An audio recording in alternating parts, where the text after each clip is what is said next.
بسم اللہ الرحمن الرحیم۔ السلام علیکم۔ سال 2025 میں پاکستان میں دکھنے والا دوسرا جزوی چاند گرہن 7 اور 8 ستمبر کی درمیانی شب کو ہوگا۔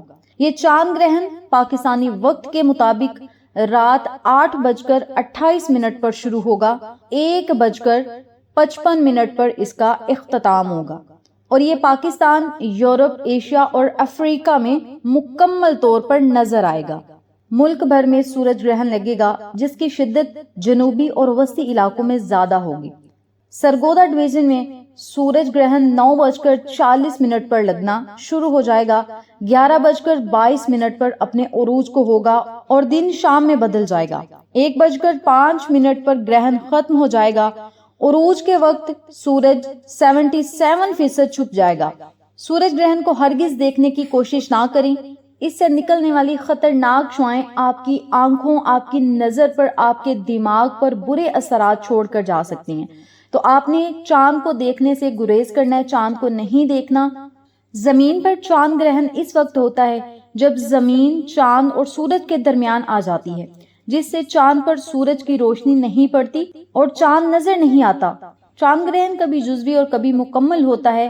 چاند گرہن کا جزوی یا مکمل ہونا اس کی گردش پر منحصر ہے۔ رات کے اندھیروں میں جب چاند سرخ اور خون کے رنگ جیسا ہو جائے تو لوگ حیرت سے آسمان کو دیکھتے ہیں، مگر ایک سچا مومن اس لمحے میں اللہ کی طرف رجوع کرتا ہے، آنکھوں میں آنسو، زبان پر دعا اور دل میں خشوع خضوع کے ساتھ اللہ کا ذکر پاک بس کرتا ہے۔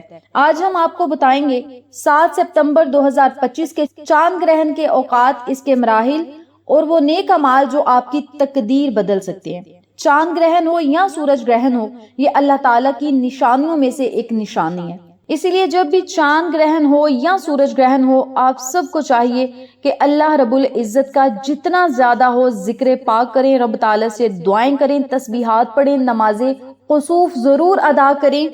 نماز کسوف آپ نے 2 رکعت نفل ادا کرنے ہیں، نماز کسوف کے نام کے، یعنی نماز گرہن کے نام کے آپ نے 2 رکعت نفل ادا کرنے ہیں۔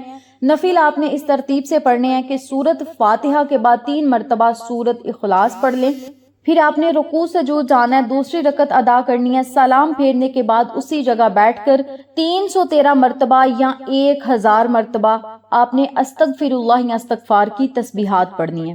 استغفر اللہ بھی آپ پڑھ سکتے ہیں، استغفار بھی پڑھ سکتے ہیں، استغفر اللہ ربی من کل ذنب واتوب الیہ آپ یہ چھوٹی سی دعا بھی پڑھ سکتے ہیں، چاہے 313 مرتبہ پڑھ لیں یا 1000 مرتبہ پڑھ لیں۔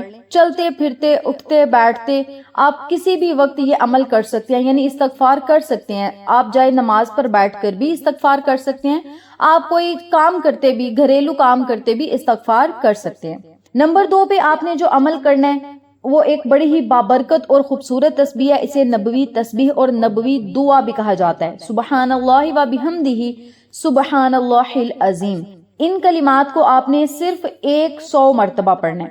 اس کے علاوہ آپ نے 7 مرتبہ سورت اخلاص پڑھنی ہے، 7 مرتبہ سورت فلق پڑھنی ہے، 7 مرتبہ سورت ناس پڑھنی ہے۔ اول آخر 3 مرتبہ درود پاک پڑھ لیں اور پھر آپ نے اللہ تعالیٰ سے خوب دعائیں کرنی ہیں، اپنے مقصد کے لیے، اپنی حاجت اور مراد کے لیے، اپنے گناہوں سے سب سے پہلے آپ نے اللہ تعالیٰ سے معافی مانگنی ہے۔ آپ سب کو پتہ ہے کہ پاکستان کے جو حالات ہیں، کہیں زلزلے آ رہے ہیں، کہیں سیلاب آ رہے ہیں اور اب چاند گرہن بھی ہونے والا ہے، تو یہ اللہ تعالیٰ سے گناہوں سے معافی کا وقت ہے۔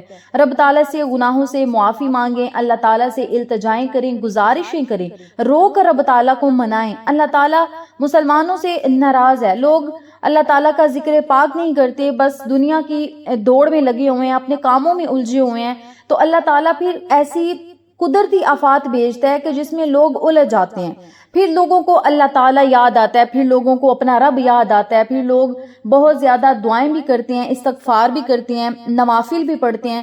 تو آپ نے کیا کرنا ہے، جب بھی سورج گرہن لگے تو آپ نے زیادہ سے زیادہ استغفار کرنا ہے، جس طرح میں نے پہلے بھی ذکر کیا ہے۔ قرآنی صورتیں جو میں نے آپ کو بتائی ہیں ان صورتوں کو پڑھ لیں، اس کے علاوہ نماز کسوف ضرور ادا کریں، اور پھر جو بھی رب تعالیٰ کے حضور آپ جس طرح بھی اپنے الفاظ میں دعائیں مانگ سکتے ہیں، عاجزی سے رو کر گڑ گڑا کر اپنے رب کو منائیں۔ اس کے علاوہ رزق اور دولت میں برکت کے لیے صدقہ خیرات ضرور کریں. مصیبتوں سے نجات ملتی ہے صدقہ کرنے سے، پریشانیوں سے حفاظت ملتی ہے. صدقہ غموں کو دور کرتا ہے، غریبی کو دور کرتا ہے، تنگ دستی کو دور کرتا ہے. تو اپنی حیثیت کے مطابق صدقہ خیرات بھی ضرور کریں. چاند گرہن کا جو وقت ہے یہ ایسا وقت ہوتا ہے جس میں بندہ اللہ تعالیٰ کا ذکر پاک کرے، وظائف کرے، تسبیحات پڑھے، اس کے علاوہ نوافل پڑھے، یعنی نیک اعمال کرے اور اپنے رب کو منائے، اپنے اللہ کو منائے. آپ سب سے گزارش ہے جو چھوٹے چھوٹے میں نے اعمال آپ کو بتائے ہیں یہ آج کی رات ضرور کریں. اس کے علاوہ رب کے حضور دعائیں مانگیں، پھر رب تعالیٰ آپ کے مقدروں، نصیبوں اور تقدیروں کو ضرور بدلے گا انشاءاللہ.